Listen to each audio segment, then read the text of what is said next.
हम मैथिली भक्ति सब गोटे के प्रणाम करै छी। आइ हम एकटा भगवती गीत सुनाबि रहल छी। आशा अछि भगवती गीत अहाँ सब आदमी के नीक लागत। सुनू ई भगवती गीत आ हमर वीडियो के लाइक, चैनल के सब्सक्राइब सब आदमी कऽ देबै। जय मैथिली, जय भक्ति।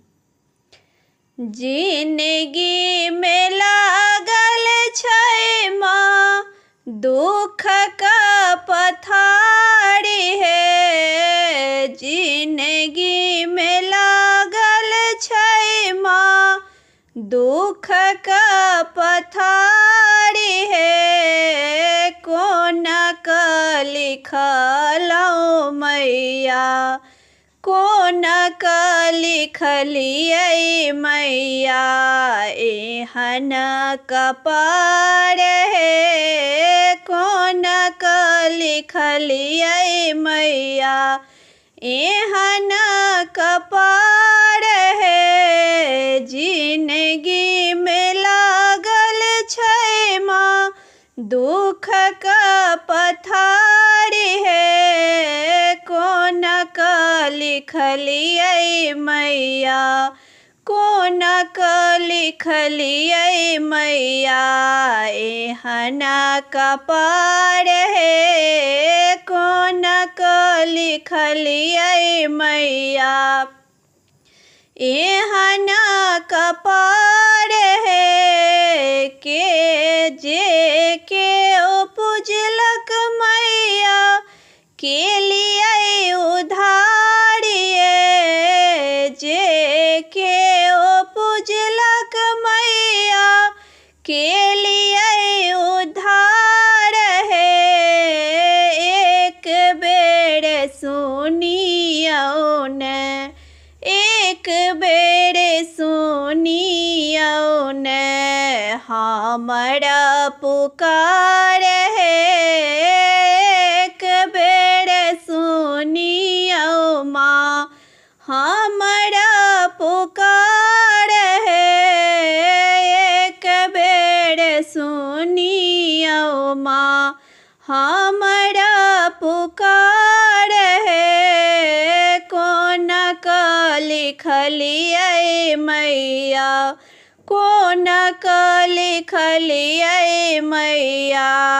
एहन कपार है, कोन का लिखलियै मैया। एहन कपार है। बेघर के घर देलियै, भूखल के आहार है। बेघर के घर देलियै, भूखल के आहार है।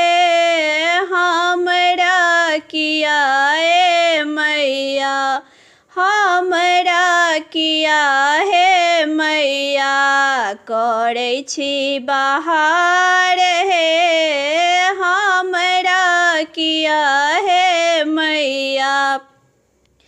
करै छी बाहर है, लिखलौ कोना का मैया। लिखलौ कोना का मैया। एहन कपार है, लिखलौ कोना का मैया।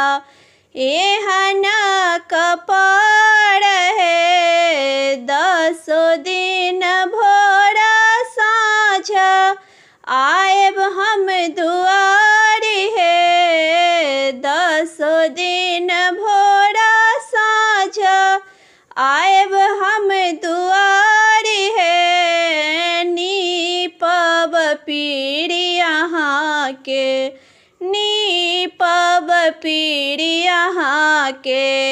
रहल निहारी है, नीपब पीढ़ी अहाँ के। रहल निहार है। लिखलौ कोना का मैया। एहन कपार है, लिखलौ कोना का मैया। एहन कपार है, जिंदगी में लागल छै माँ दुख का पथारी है, जिंदगी में लागल छै माँ दुख का पथारी है। लिखलहुँ कोना कऽ मैया, लिखलहुँ कोना कऽ मैया, एहन कपार है। लिखलहुँ कोना कऽ मैया, एहन कपार है।